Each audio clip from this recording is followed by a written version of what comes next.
Salut YouTube, ça y est, enfin la vidéo Gaming Room, setup, tout ça. Je vais vous faire un petit tour de ma nouvelle Gaming Room. Voilà, j'ai fait le tour. Ah, je plaisante bien sûr, je vais vous montrer un petit peu plus les détails. Donc ça va être une vidéo, je pense, qui va être quand même relativement assez courte de ce que j'ai pu faire. Voilà, ça reste simple, hein, ça a la portée de tout le monde, mais pour moi je me sens déjà tout de suite mieux. C'est dingue, ça me donne envie de refaire des vidéos, ça me donne envie de refaire des streams, ça me donne vraiment, voilà, ça me remotive tout simplement. Vous allez voir des nouveautés bientôt sur la chaîne YouTube, peut-être ailleurs aussi, pourquoi pas. Mais ça, vous en saurez plus en regardant la chaîne LFD, tout simplement. Voilà, on est parti pour le petit tour de la Gaming Room. Alors on est parti.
Voilà, donc je vous ai fait un petit tour de la Gaming Room en gros plan, on va dire.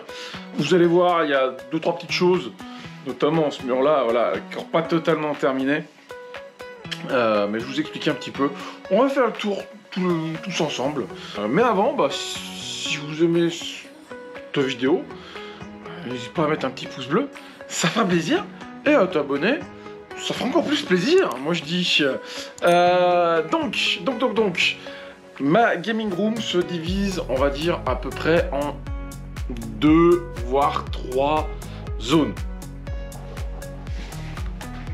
On a la première zone, qui est celle-ci, voilà, qui est un petit peu dans le coin, toute seule. Voilà. Mais ça va être tout mon PC de montage. Voilà. Bon, je vais vous donner les caractéristiques de mes ordinateurs. Ne vous en faites pas. Hein. On y revient un petit peu après. Je vous décris déjà les zones de ma Gaming Room. Et on y revient. Vous avez donc toute la partie gaming, streaming qui va être ici. Hein. Donc équipée d'un triple screen.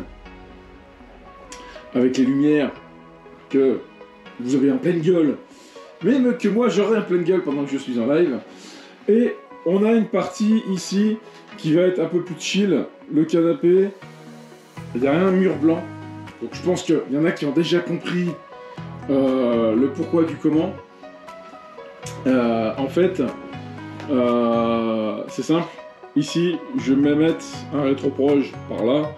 Et ici, on va avoir donc un écran de rétroprojection qui va me permettre, moi tout simplement de me mater des films, pourquoi pas de jouer dessus, voilà, j'ai envie de me faire une petite partie de je sais pas quel jeu, peu importe, même avec des potes, un Worms par exemple, ou un truc comme ça, on veut se faire ça sur le grand écran, hop, on éclaire les projecteurs, on se met dans le noir, pouf, on se fait notre partie de jeu vidéo là-dessus sur un écran.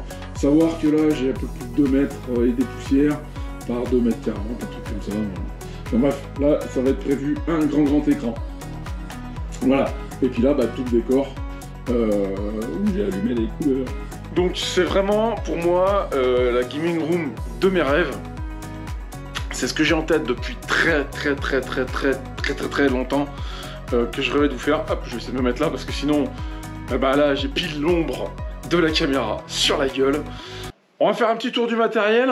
On va commencer par ce PC là, donc qui est un mini PC que j'avais monté sur la chaîne L'Atelier. Donc si vous voulez aller voir un petit peu plus en détail, vous pouvez aller voir, j'essaierai de vous mettre le lien dans la description de la vidéo. Je peux pas vous la mettre en miniature. Si, peut-être pas en miniature, mais en accroché. C'est un Ryzen 9 5850X, équipé de 32 Go de RAM en Corsair, il me semble. Il a 2 disques durs M2 de 500 Go. C'est un peu court. Je vais en changer un, je vais passer en 2 Tera. Parce que c'est vraiment trop court pour la vidéo. Et c'est une carte graphique RTX 3070. On voit pas bien parce qu'il est vraiment dans l'ombre. J'ai pas démarré. J'ai pas pensé. L'écran est un écran de télévision parce que c'est ce que j'avais sous la main et c'est un 40 pouces en Samsung qui est juste parfait pour faire du montage vidéo. C'est du 60 Hz, il n'y a pas de problème. Enfin, c'est un 100 Hz à la base, mais qui tourne en 60 Hz. Donc ça va très bien parce que grand écran, je peux mettre tout mon logiciel de montage. Donc je fais du montage avec DaVinci Resolve, pour ceux qui veulent savoir. Et il est gratuit. Je vous mettrai un lien aussi dans la description si vous voulez le télécharger. Et si vous voulez l'acheter, il est pas très cher, enfin il est pas très cher. Pour un logiciel de montage professionnel, il doit être à 250 € à vie. À vie. Pas de mise à jour à payer, pas de... Voilà. Il est très complet, très complexe. Une fois qu'on a pris la main dessus, ça va très bien. Le clavier, c'est un clavier Logitech. C'est pareil, c'est un petit peu ce que j'avais sous la main. J'ai une clavier. Oui, j'ai une souris USB. Alors c'est du no-name. Je vous la filme. Je sais pas s'il va faire le focus.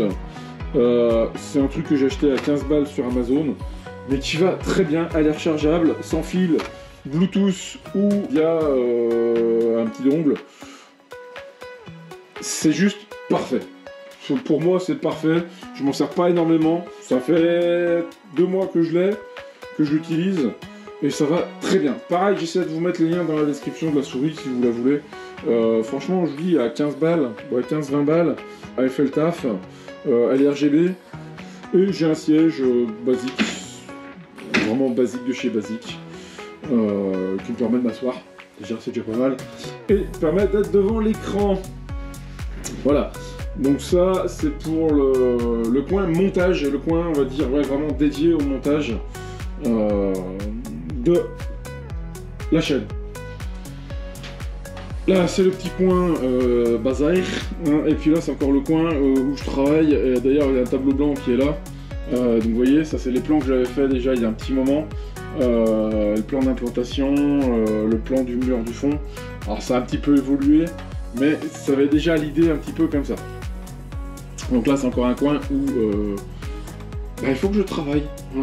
Pareil, ça, c'est un coin qu'il faut que je range un petit peu plus, qui va me servir pour poser toutes mes batteries de GoPro, pour poser mes chargeurs. Pareil, il faut que j'y travaille. Mais ça prend forme. On va attaquer le gros du dossier.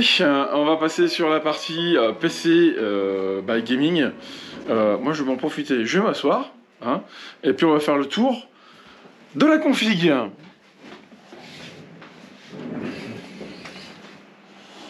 Alors, la config en général, triple screen en 27 pouces. Pourquoi 27 pouces? En dessous, j'y trouvais trop petit. En 24 pouces, c'est vraiment trop petit.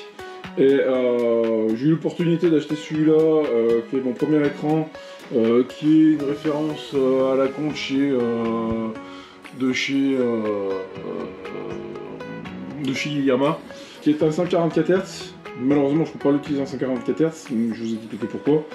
Qui est en 1080. Mais j'avais eu l'opportunité d'acheter celui-là à l'époque, il y a déjà 7 ans en arrière, mais il va super bien. Il a des bonnes couleurs, pas de pixels morts, rien. Pourtant, depuis 7 ans, il tourne quasiment H24. Mais il va super bien. J'avais acheté celui-là après, qui est pareil, qui est un Yamaha, toujours en 27 pouces. Qui est moins performant que celui-là, mais qui va très bien pour mon retour de stream, pour mon logiciel de capture, tout ça. Donc voilà. Et le dernier qui est arrivé dans le setup, mais il y a déjà un petit moment, il y a bien 2 ou 3 ans minimum déjà, même plus, qui est encore un Yamaha en 27 pouces. Pareil, j'ai eu une bonne opportunité là-dessus, parce que j'ai dû payer même pas 200 balles. Alors il est à la verticale. Vous allez me poser la question du pourquoi du comment. En fait, il est à la verticale tout simplement pour pouvoir lire le chat, voilà, sur les lives. Donc il est en verticale. Voilà, donc se cache là derrière, comme voilà. Avant il était au-dessus là sur les lives, mais maintenant il est passé là. C'est mon GH4 qui me permet de m'en servir comme d'une webcam. Donc c'est un GH4 avec le zoom de base, c'est un 1265, un truc comme ça, un 1665, je sais plus. Je vous mettrai là ce que c'est exactement parce que je me rappelle plus du tout. Il est équipé d'un micro, mais celui-là je m'en sers pas. Puisque j'ai le micro qui est de ce côté du coup, qui est un Bird UM1. Je m'en sers depuis 8 ans maintenant, aucun problème, aucun souci particulier, il fonctionne très bien. Malheureusement il se trouve plus, mais vous avez pas des clones, mais qui existent, qui marchent très bien aussi. Au niveau périphérique, j'ai 2 claviers sur celui-là par contre, puisque j'ai 2 PC, un PC de jeu et le noir qui est dessous, qui est un PC de stream. Voilà. Pareil, je vous reviendrai sur la description après. Donc j'ai 2 claviers. Le premier clavier qui est sans fil, qui me permet de commander le PC de stream, qui lui est pareil, c'est du basique de chez Basique que j'ai acheté sur Amazon. Ça fait le taf. C'est pas un clavier que je me sers énormément, donc j'avais pas besoin d'avoir un clavier énorme. Hop, je vais remettre le téléphone chargé, parce que j'ai plus beaucoup de batterie sur le téléphone. Donc voilà, ça me permet de commander mon PC de stream. Je vous dis, je m'en sers pas énormément, puisque depuis peu, j'ai un vieux téléphone où je me sers dessus de Stream Deck, en fait. Voilà. Je l'ai transformé en Stream Deck, alors ça me permet d'avoir un Stream Deck sans fil. Voilà. Voilà, la suite, donc j'ai mon iPhone perso, hein, donc c'est un iPhone 12 Pro, voilà. J'ai une petite base de charge sans fil, ça me permet éventuellement de mettre mon autre iPhone à charger dessus, ça me permet de recharger mon Stream Deck en gros, voilà. Au niveau son, j'ai une petite enceinte, enfin des petites enceintes en système 2 points. Donc on voit le booster qui est là, enfin les basses. C'est du Logitech. Alors ça fait une quinzaine d'années que j'y ai et ça marche toujours impeccable. Peut-être même encore plus longtemps. Franchement, ça marche du feu de Dieu. Tellement fort que si je le mets trop fort, ça fait vibrer toute la maison. Et là, on va attaquer un petit peu plus la partie, le gros du gros. Puisque là déjà vous avez une petite tablette tactile qui me sert dans les jeux éventuellement avec le Sim Dashboard. Donc dans Farming par exemple j'ai mon Sim Dashboard là-dessus. Dans Road c'est pareil, ça me permet d'avoir des données supplémentaires ou de pouvoir contrôler le jeu via ça. Là-haut vous avez 2 manettes de Xbox 360 sans fil qui me permettent, c'est pareil, de jouer voilà, avec un support de casque. Alors, je vous recommande cette marque, donc c'est chez Sennheiser, le DT770 Pro. Franchement, alors c'est un casque, il vaut 250-300 balles. Depuis que j'ai ça, j'en veux plus d'autres. Voilà. Pour le stream, pour les vidéos, il est super confortable, il est pas lourd, il a un son juste magnifique. Franchement, je vous le recommande. Voilà. Si jamais vous voulez vous l'acheter, c'est un très bon produit. Il vaut cher, mais c'est de la qualité. Le PC de jeu en lui-même, donc il a son alter ego en noir en bas, lui il est en blanc, tout simplement, parce que je voulais faire un truc black and white, mais voilà, c'est des tours Corsair, j'aime bien la marque Corsair. Donc la partie tour gaming, alors ça va être simple, ça va être vite fait. Hein. Donc on a les boîtiers Corsair, c'est les Graphite T750 il me semble, de mémoire, équipés donc de ventilos Corsair RGB devant. Celui d'en bas, non il n'a pas de RGB lui, parce que c'est vraiment un truc, voilà, il est dans le coin, il est assez dans l'ombre. Il va rester dans l'ombre. Hop, je vais écarter un petit peu l'écran. On voit un petit peu l'intérieur. Donc il est équipé de 32 Go de RAM en Corsair blanche, de pareil d'un water cooling en haut, équipé de ventilateur Corsair aussi en RGB, les mêmes que devant. J'aime bien le petit aspect comme ça, arc-en-ciel. Donc du coup j'ai mis les mêmes choses pour les RAM et pour les deux là-haut. Voilà. Parce qu'en plus j'ai le petit effet arc-en-ciel aussi sur la carte graphique. Qui fait un ensemble assez sympa. Alors le problème c'est que j'ai la carte son qui est là et qui elle éclaire tout en rouge. Malheureusement je peux pas la supprimer. Donc niveau graphique, niveau composants intérieurs, donc on a 32 Go de RAM en DDR4 de Corsair. On a un i9 9900K. Alors je l'ai pas changé pour l'instant. J'aimerais changer dans quelques mois, peut-être un an ou maxi, puisque le processeur commence un petit peu à tirer la langue. Il a fait beaucoup d'encodage, donc voilà, il se fatigue aussi un petit peu. Il va avoir 4 ans quand même, parce que je l'ai acheté avant Covid, donc il a 4 ans, c'est bien, il a tenu 4 ans. Je crois que c'est la première fois que je tiens avec un processeur aussi longtemps. Il est équipé sur une carte mère, oui, Aorus. Je sais plus la référence, c'est pareil, je vous la mettrai par là. Mais il est équipé donc sur une gigabyte, pareil, une marque que j'aime bien. Voilà. Et pour épauler tout ça, il est équipé d'une RTX 3080, oui, pardon. Une 3080, une RTX 3080 de chez MSI. Alors ça, je l'ai acheté en pleine période où il fallait pas acheter des cartes graphiques, c'est-à-dire il y a 1 an et demi. J'ai pas eu le choix de la marque, sinon j'aurais bien pris une gigabyte, mais j'ai trouvé qu'une MSI pas trop cher. Voilà. Après j'ai une petite carte son, donc, ce que vous voyez en rouge là-dessous, qui me permet d'envoyer le son sur les différents périphériques, et qui me permet donc d'envoyer dessous sur le PC de montage de stream, qui lui est beaucoup plus simple, puisque c'est juste un i7 8800. Je sais même pas si j'avais pris le cas, je crois que c'est juste le 8800, qui faisait 16 Go de RAM, et qui est lui avec mon ancienne carte graphique que j'avais là, qui est une GTX 1080 Ti. Voilà, après on a encore donc le petit truc là, le petit skateboard que j'ai fait là, qui en fait vient simplement se clipser sur mon bureau. Hop, je vais repousser mon écran. Qui vient se clipser sur mon bureau. Il y a des pattes derrière, hop là, j'ai utilisé des pattes derrière qui me permettent en fait simplement venir le clipser sur le bureau. Donc on est équipé avec un volant G27 qui ne se trouve plus dans le commerce. Lui c'est pareil, ça fait 6 ou 7 ans que je l'ai, il marche toujours impeccable. Avec son shifter qui est à côté, voilà, et qui est équipé donc de deux joysticks Thrustmaster, les TM16000, qui sont les seuls à faire un gauche, alors il se voit pas bien, mais un gauche, un droite, voilà. Donc c'est à dire que je peux me servir des deux mains sur les joysticks. Franchement c'est con, mais c'est pratique. Voilà.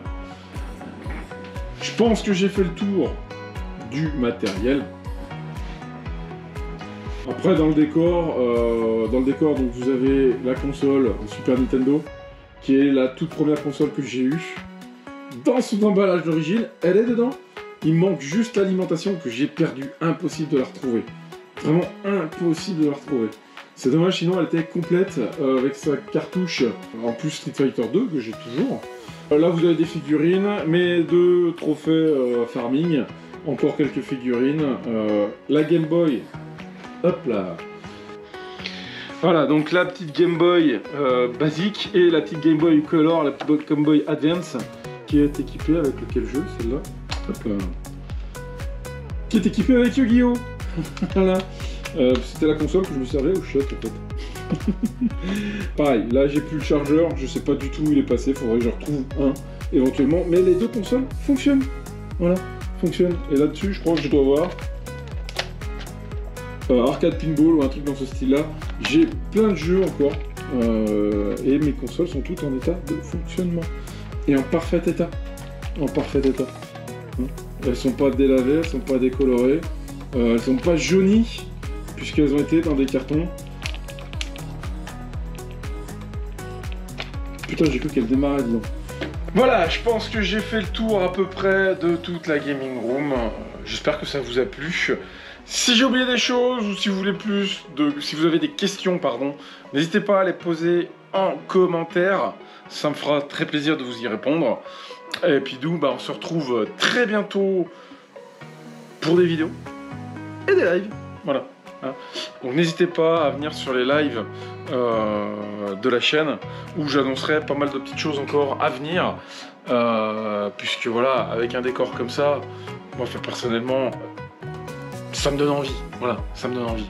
J'espère que ça vous donne envie aussi de me voir un peu plus. Dites-le moi dans les commentaires. Voilà.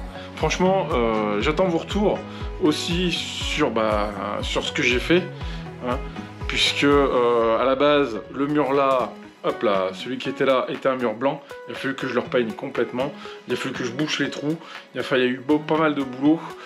Pareil, donc là, j'ai fait les planches et du bois brûlé. J'ai fait le même principe de ce côté-là, sauf que je les ai pas brûlés parce que je voulais pas que ça soit trop sombre non plus. Mais c'est le principe que je peux, à ma guise, changer les étagères de place. Voilà, puisque rien n'est fixe. Les étagères sont juste accrochées en fait sur les planches de bois. Voilà, ce qui fait que si jamais j'ai envie de changer mon décor, si jamais j'ai envie de rajouter des étagères, je peux, comme je veux. Voilà. Allez, moi sur ce, je vous fais des gros bisous à tous. N'hésitez pas encore une fois à lâcher le petit pouce bleu, à vous abonner si vous n'êtes pas abonné. Et puis on se retrouve très bientôt. C'était Guillaume. Bye bye. Ciao!